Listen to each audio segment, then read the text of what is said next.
제 이름은 김정희입니다. 제가 결혼한 지 41해가 되던 해 남편은 퇴직을 했습니다. 그날 이후로 우리 집은 고요해졌습니다. 남편은 거실 소파에 앉아 리모컨만 만지작거렸고 저는 그 옆에서 한숨만 늘어갔습니다. 아침마다 밥을 차려주고 점심엔 된장찌개를 끓이고 저녁엔 남편이 좋아하는 고등어를 굽는데 그 사람은 언제나 같은 말만 했습니다. 조용히 좀 해. 텔레비전 안 들리잖아. 그 한마디가 제 하루를 잘라버렸습니다. 말이 줄고 눈길이 끊기고 마음이 다쳤습니다. 그때마다 떠오르던 사람이 있었습니다. 제 친구 박순자. 순자는 늘 반짝거렸습니다. 핸드백은 번쩍, 목에는 진주 목걸이. 커피 마실 때마다 향수 냄새가 퍼졌죠.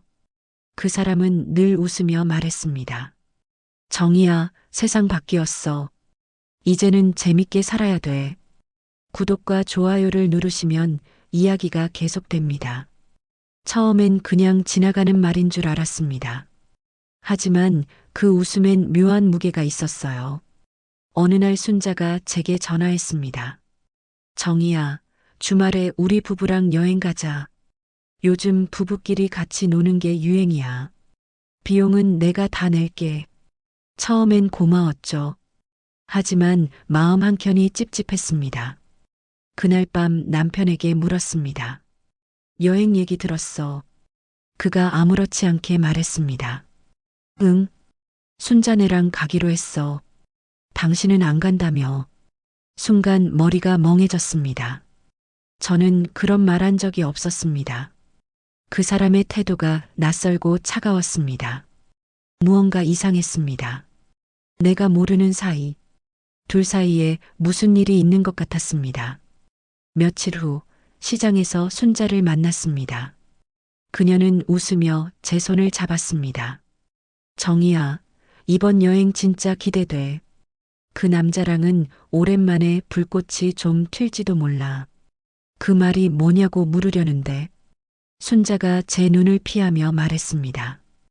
요즘 부부끼리 다 그러고 살아. 몰랐어.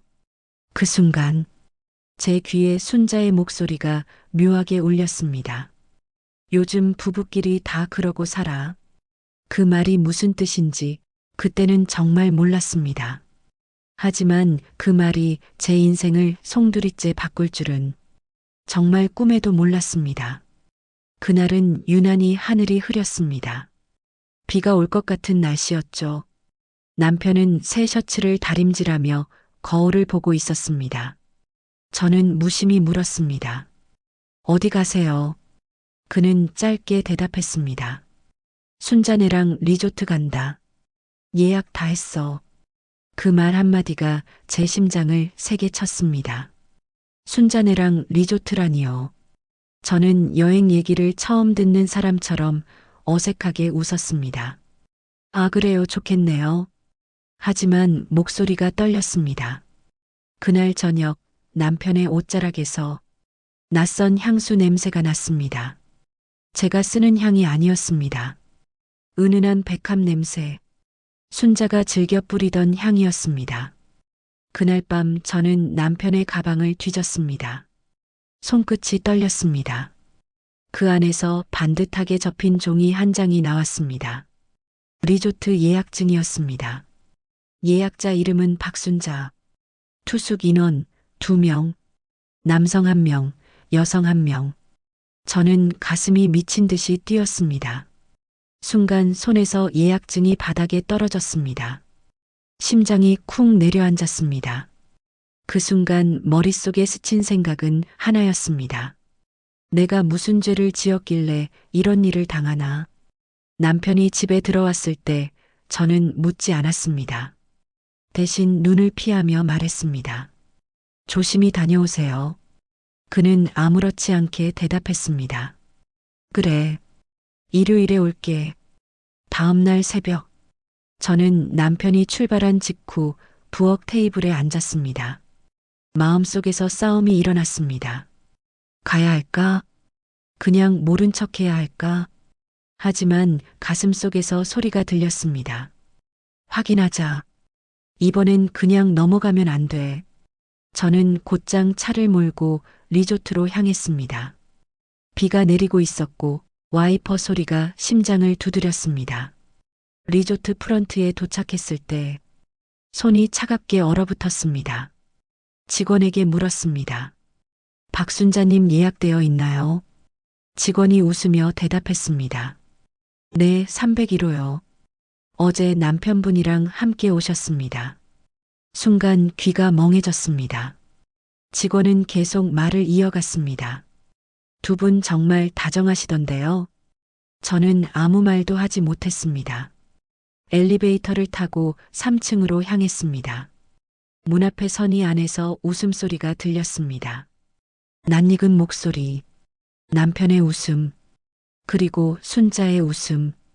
그 순간 제 안에서 뭔가가 무너졌습니다. 손끝이 떨리고 숨이 막히고 눈물이 흘렀습니다. 저는 핸드폰을 꺼내 녹음을 켰습니다. 문틈 사이로 그들의 목소리가 흘러나왔습니다. 순자의 낮은 웃음소리, 그리고 남편의 말. 이제 진짜 시작이야. 그 말이 제 인생의 끝처럼 들렸습니다. 하지만 몰랐습니다. 그들이 꾸미고 있던 진짜 시작이 얼마나 끔찍한 결말로 향하고 있었는지. 리조트에서 돌아오던 Did you 길, hear about the 제 merger? 머릿속은 I 새하였습니다. heard there are going to be 눈물이 흘러도 아무 감정이 없었습니다. 운전대를 잡은 손이 덜덜 떨렸고 백미러에 비친 제 얼굴은 낯설었습니다. 눈동자엔 공포도 분노도 아닌 그냥 공허함만 있었습니다. 집에 돌아오자 거실이 조용했습니다. 남편이 없는 집은 이상하게도 깨끗했습니다. 소파 위엔 리모컨이 가지런히 놓여 있었고 커피잔엔 식은 물자국이 남아 있었습니다. 그 흔적 하나하나가 제 마음을 찔렀습니다. 저는 그날 밤 순자의 SNS를 살폈습니다. 사진 속 순자는 활짝 웃고 있었습니다. 남편이 입던 셔츠를 그대로 입은 남자와 함께 와인을 들고 있었습니다.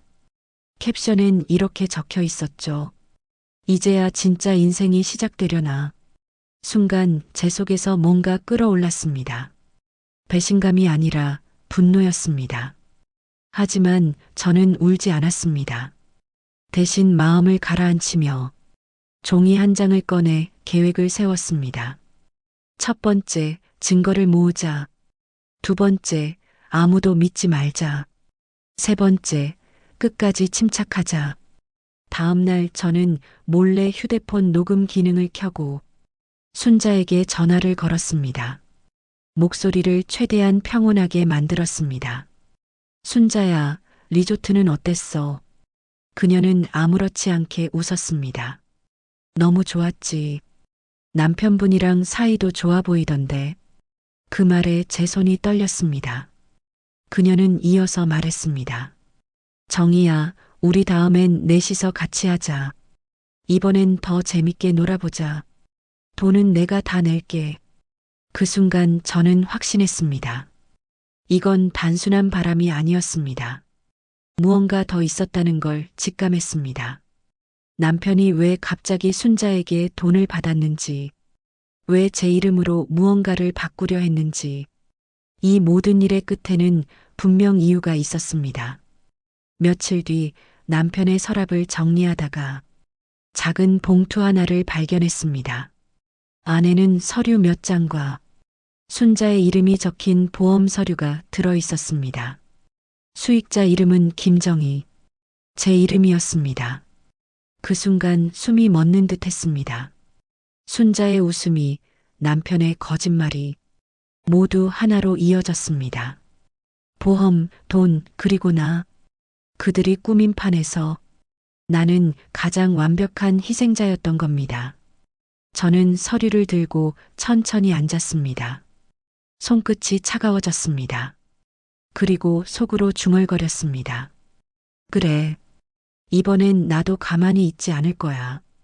그날 밤, 저는 작은 녹음기를 꺼내 새로운 파일을 만들었습니다. 파일 이름은 단 하나의 단어였습니다. 진실. 며칠이 지났습니다. 남편은 여전히 아무렇지 않게 행동했습니다. 저를 볼 때면 피곤하단 말만 하고 순자와의 통화는 화장실에서 속삭이듯 했습니다. 그 목소리를 들을 때마다 내 안에 무언가가 조금씩 무너져 내렸습니다. 그러던 어느 날 밤이었습니다. 남편이 말했습니다. 정희야, 이번 주말에 잠깐 지방에 다녀올게. 순자네 부부랑 같이 가기로 했어. 당신은 집에 있어.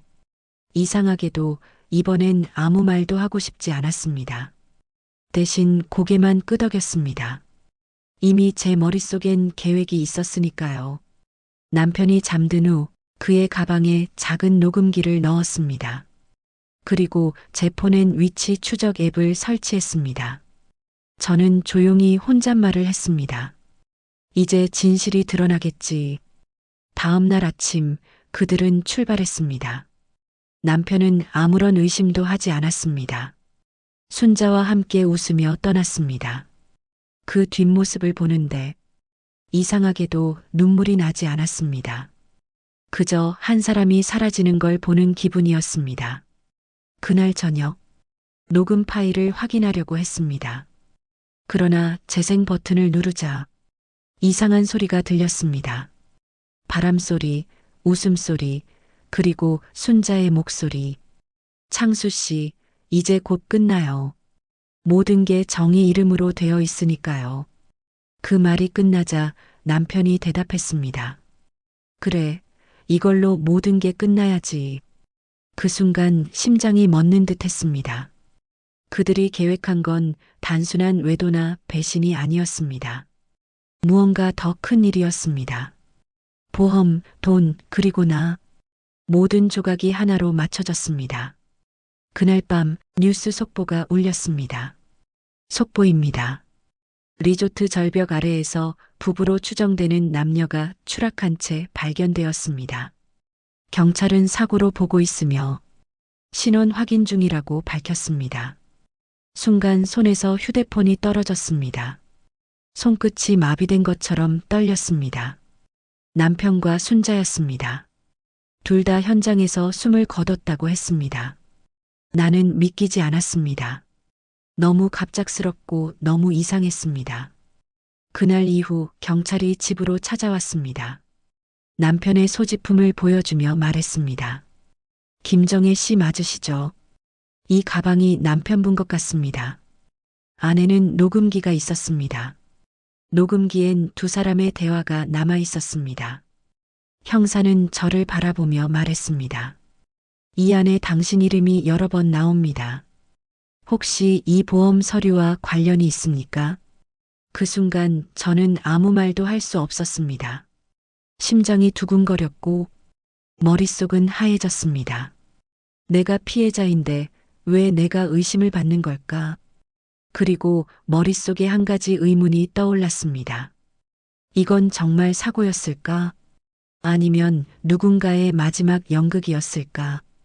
경찰 조사는 길고 지루했습니다. 그들은 같은 질문을 계속했습니다. 남편과 박순자 씨의 관계를 알고 있었습니까? 보험 서류의 수익자가 왜 당신입니까? 제가 아무리 설명해도 믿지 않았습니다. 결국 그들은 제게 말했습니다. 김정혜 씨, 죄가 없다는 증거를 내놓으십시오. 그 말이 제 머릿속을 강타했습니다. 나는 피해자인데 이제는 범인으로 몰리고 있었습니다. 밤새도록 잠을 이루지 못했습니다. 머릿속에서 순자의 목소리가 계속 맴돌았습니다. 정희야, 우리 같이 하자. 돈은 내가 다 낼게. 그 말이 이제는 잔인한 조롱처럼 들렸습니다. 며칠 뒤 형사 한 명이 제게 다가왔습니다.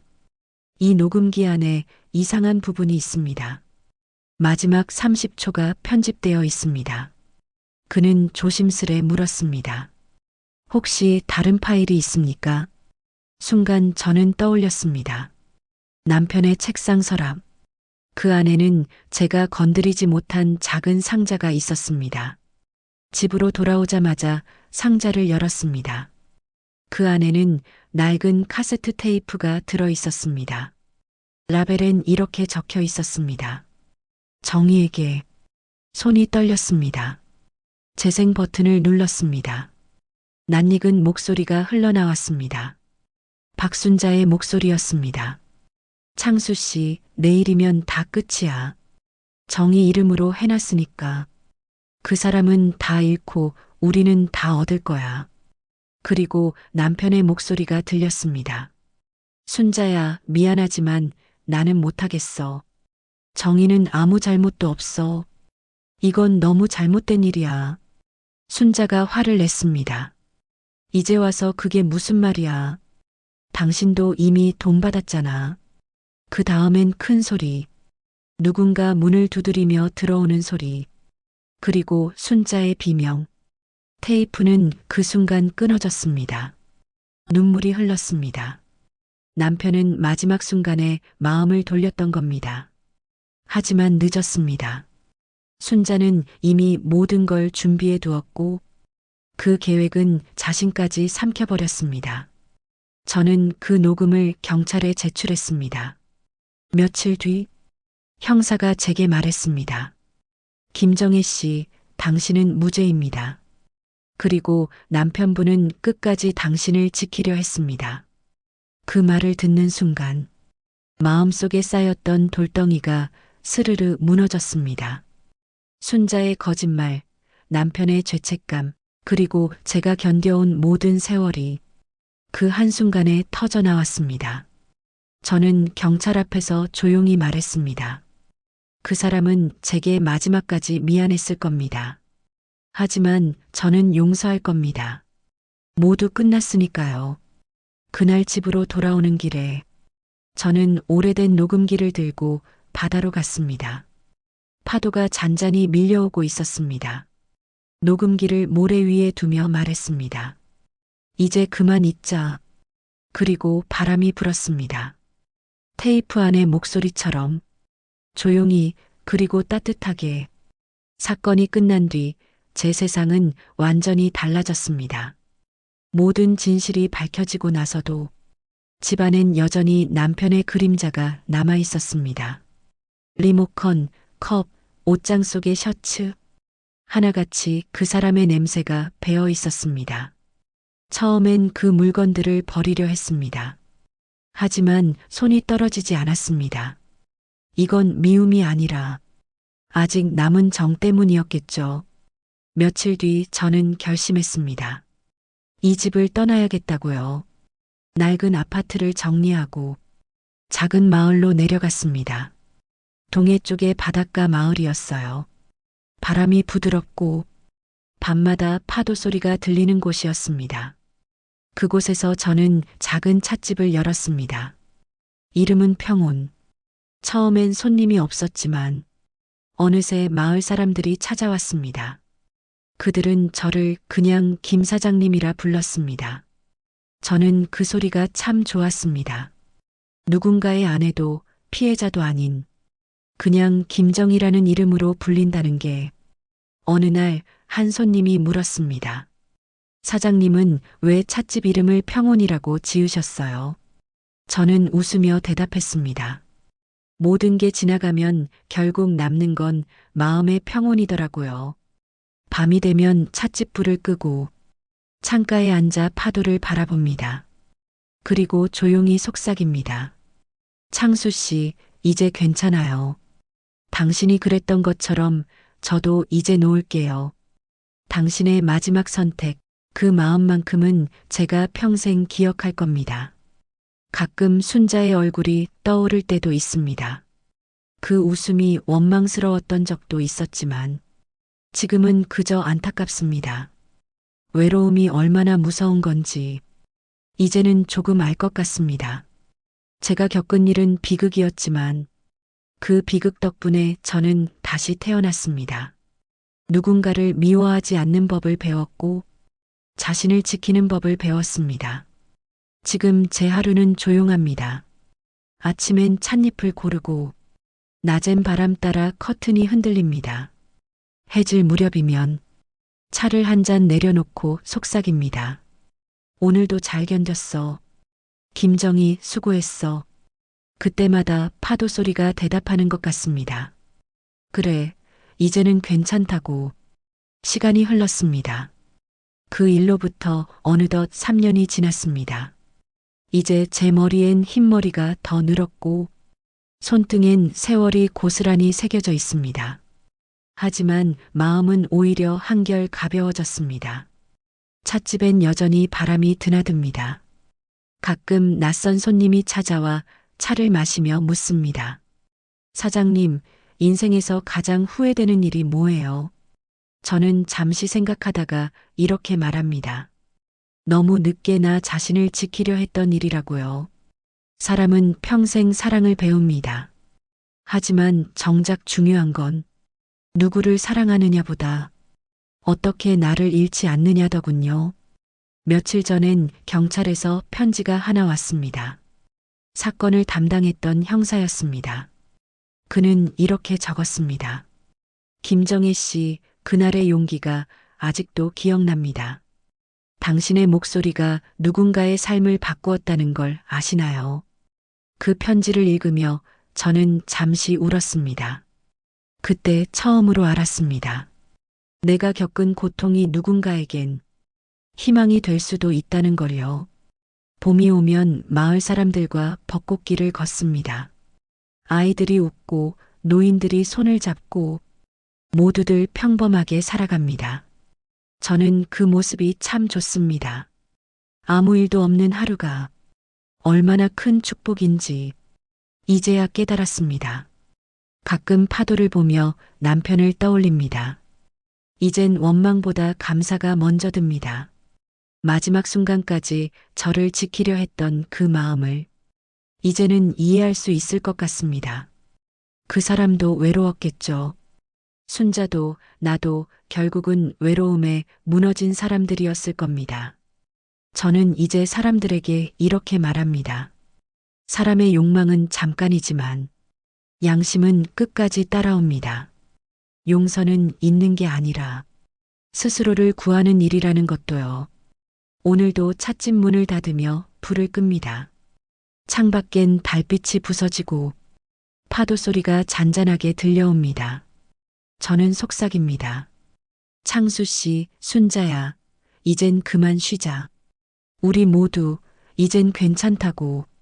그리고 마지막으로 제 자신에게 말합니다. 김정희 수고했어. 정말 잘 살아냈어.